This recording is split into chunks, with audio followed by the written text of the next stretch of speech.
ಈ ಪ್ರೀತಿ ವಿಚಾರದಲ್ಲಿ ಕೊಂಚ ಎಡವಟ್ಟು ನಡೆದು ಹೋದ್ರೂ ಬದುಕೇ ಬರ್ಬಾದಾಗ್ಬಿಡುತ್ತೆ.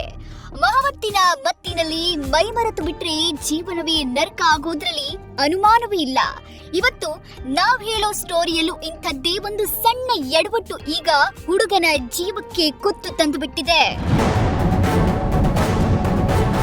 ಬಿಹಾರದ ಬಾಕ್ಸರ್ನಲ್ಲಿ ಅನಿಲ್ ಅನ್ನೋ ಯುವಕನ ಜೊತೆ ಇದೇ ಊರಿನ ಯುವತಿಯ ಲವ್ವಿ ಡವ್ವಿ ನಡೆದಿರುತ್ತೆ. ಪ್ರೀತಿ ಅಂದ್ರೆ ಅಲ್ಲಿ ಬರೀ ರೊಮ್ಯಾನ್ಸ್ ಇರುತ್ತಾ ಹೇಳಿ? ಜಗಳ, ವಾದ, ವಿವಾದಗಳು ಇದ್ದೇ ಇರುತ್ತೆ. ಪ್ರತಿ ಬಾರಿ ಜಗಳ ಆದಾಗ್ಲೂ ಅನಿಲ್ ಕಾಂಪ್ರಮೈಸ್ ಮಾಡ್ಕೊಂಡು ಹೇಗೋ ರಿಲೇಶನ್ಶಿಪ್ ಅನ್ನ ಕಂಟಿನ್ಯೂ ಮಾಡಿರ್ತಾನೆ. ಮನೆಯಲ್ಲಿ ಯಾರು ಇಲ್ಲ ಬಾ ಅಂದ್ಲು ಹುಡುಗಿ, ಓಡೋಡಿ ಬಂದ ಪ್ರಿಯಕರ. ಹೌದು, ಮಾರ್ಚ್ 2 ಶನಿವಾರ ಹುಡುಗಿ ಅನಿಲ್ಗೆ ಕಾಲ್ ಮಾಡಿ ಮನೇಲಿ ಯಾರು ಇಲ್ಲ ಬಾ ಅಂದಿದ್ದಾಳೆ. ಪ್ರೀತಿ ಅನ್ನೋದು ಕುರುಡು ಅಂದ ಮೇಲೆ ಕೇಳಬೇಕಾ?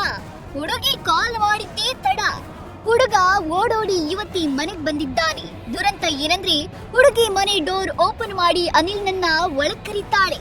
ಮನೆಯೊಳಗೆ ಹೋದ ಅನಿಲ್ಗೆ ದೊಡ್ಡ ಶಾಕ್.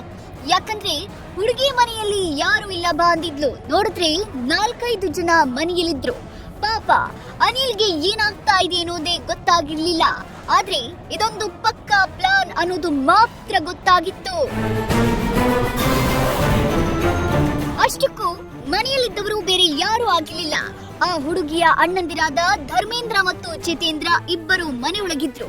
ಆ ವೇಳೆ ತಮ್ಮ ತಂಗಿಯನ್ನ ಮದುವೆಯಾಗುವಂತೆ ಹುಡುಗಿಯ ಅಣ್ಣಂದಿರು ಅನಿಲ್ ಜೊತೆ ಮಾತನಾಡ್ತಾರೆ. ಇದೇ ವಿಚಾರಕ್ಕೆ ವಾದ ವಿವಾದ ನಡೆಯುತ್ತೆ. ಎಷ್ಟು ಹೇಳಿದ್ರು ಅನಿಲ್ ಮದುವೆಗೆ ಒಪ್ತಾ ಇರಲ್ಲ. ಕೊನೆಗೆ ಹುಡುಗಿಯ ಇಬ್ಬರು ಅಣ್ಣಂದಿರು ಸೇರಿ ಅನಿಲ್ ಮೇಲೆ ಹಲ್ಲೆ ಮಾಡೋದಕ್ಕೆ ಶುರು ಮಾಡ್ತಾರೆ. ಬಾಯ್ ಫ್ರೆಂಡ್ ನ ಮನೆಗೆ ಕರೆಸಿ ಮರ್ಮಾಂಗ ಕತ್ತರಿಸಿದ ಗರ್ಲ್ ಫ್ರೆಂಡ್.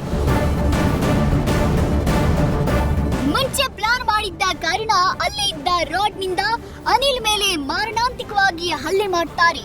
ಮೊದಲು ತಲೆಗೆ ಹೊಡಿತಾರೆ, ಬಳಿಕ ಚಾಕುವಿನಿಂದ ಅನಿಲ್ ಮರ್ಮಾಂಗವನ್ನೇ ಕತ್ತರಿಸಿ ಬಿಡ್ತಾರೆ. ಆದ್ರೆ ಅಲ್ಲಿಂದ ತಪ್ಪಿಸಿಕೊಂಡು ಬಂದ ಅನಿಲ್ ಹೇಗೋ ಓಡಿ ಬಂದು ಆಸ್ಪತ್ರೆ ತಲುಪ್ತಾನೆ. ಅಲ್ಲೇ ಇರೋ ಫೋನ್ ನಿಂದ ತನ್ನ ಅಣ್ಣನಿಗೆ ಕಾಲ್ ಮಾಡಿ ಇರೋ ವಿಚಾರವನ್ನ ಹೇಳ್ತಾನೆ. ತಾನು ಪ್ರೀತಿ ಮಾಡಿದ ಗರ್ಲ್ ಫ್ರೆಂಡ್ ಮನೆಯವರು ಏನು ಮಾಡಿದ್ರು ಮತ್ತು ಯಾವ ಆಸ್ಪತ್ರೆಯಲ್ಲಿ ಅಡ್ಮಿಟ್ ಆಗಿದ್ದ ಅನ್ನೋದನ್ನ ಹೇಳ್ತಾನೆ. ವಿಷಯ ಗೊತ್ತಾಗ್ತಿದ್ದಂತೆ ಅನಿಲ್ ಅಣ್ಣ ಆಸ್ಪತ್ರೆಯತ್ತ ಧಾವಿಸಿದ್ದಾರೆ. ಇಲ್ಲಿ ಇನ್ನೊಂದು ವಿಚಾರವನ್ನ ಹೇಳಲೇಬೇಕು. ಅದೇನೆಂದ್ರೆ ಈ ಅನಿಲ್ಗೂ ಮದುವೆ ಮಾಡ್ಕೊಳ್ಳೋಕೆ ಇಷ್ಟವಿತ್ತಂತೆ. ಆದ್ರೆ ಹುಡುಗಿಗೆ ಕೋರ್ಟ್ ಮ್ಯಾರೇಜ್ ಆಗ್ಬೇಕು ಅನ್ನೋದು ಆಸೆ ಆಗಿರುತ್ತೆ. ಆದ್ರೆ ಅನಿಲ್ಗೆ ಅದ್ದೂರಿಯಾಗಿ ಮದುವೆ ಆಗ್ಬೇಕು ಅಂತಿರುತ್ತೆ. ಇದೇ ವಿಚಾರವಾಗಿ ಇಬ್ಬರ ಮಧ್ಯೆ ಪದೇ ಪದೇ ಜಗಳವಾಗ್ತಾ ಇರುತ್ತೆ. ಇದೇ ಕಾರಣಕ್ಕೆ ಹುಡುಗಿ ಅನಿಲ್ನನ್ನ ಶನಿವಾರ ಮನೆ ಕರೆಸ್ತಾಳೆ. ಮನೆಯಲ್ಲಿ ಯಾರು ಇಲ್ಲ ಅಂತ ಸುಳ್ಳು ಹೇಳಿ ಪ್ರೀತಿ ಮಾಡಿದ ಹುಡುಗನನ್ನ ಮರ್ಮಾಂಗವನ್ನೇ ಕತ್ತರಿಸಿಬಿಟ್ಟಿದ್ದಾಳೆ. ಅನಿಲ್ ಮೇಲೆ ರಾಕ್ಷಸರಂತೆ ಅಟ್ಟಹಾಸ ತೋರಿಬಿಟ್ಟಿದ್ದಾರೆ. ಕೀಚಕರ ನೀಚ ಕೃತ್ಯಕ್ಕೆ ಅನಿಲ್ ಅಕ್ಷರಶಃ ನರಕ ಯಾತನೆ ಅನುಭವಿಸಿಬಿಟ್ಟಿದ್ದಾನೆ. ಪ್ರೀತಿಸಿದ ಯುವತಿ ಮಾಡಿದ ವಂಚನೆಗೆ ಆಕೆ ಗೆಳೆಯ ಅನಿಲ್ ಈಗ ಆಸ್ಪತ್ರೆಯಲ್ಲಿ ಸಾವು ಬದುಕಿನ ಮಧ್ಯೆ ಹೋರಾಟ ನಡೆಸುತ್ತಿದ್ದಾನೆ. ವಿಚಾರ ಗೊತ್ತಾಗ್ತಿದ್ದಂತೆ ಪೊಲೀಸರು ಆಸ್ಪತ್ರೆಗೆ ಬಂದು ಅನಿಲ್ನಿಂದ ದೂರು ದಾಖಲಿಸಿಕೊಂಡಿದ್ದು ತನಿಖೆ ಮುಂದುವರಿಸಿದ್ದಾರೆ. ಅದೇನಿರಲಿ, ಪ್ರೀತಿ ವಿಚಾರದಲ್ಲಿ ಕೂತು ಮಾತನಾಡಬೇಕಾಗಿದ್ದ ಹುಡುಗಿ ಇಂಥ ಕೃತ್ಯ ಎಸಗಿರೋದು ನಿಜಕ್ಕೂ ದುರಂತವೇ ಸರಿ.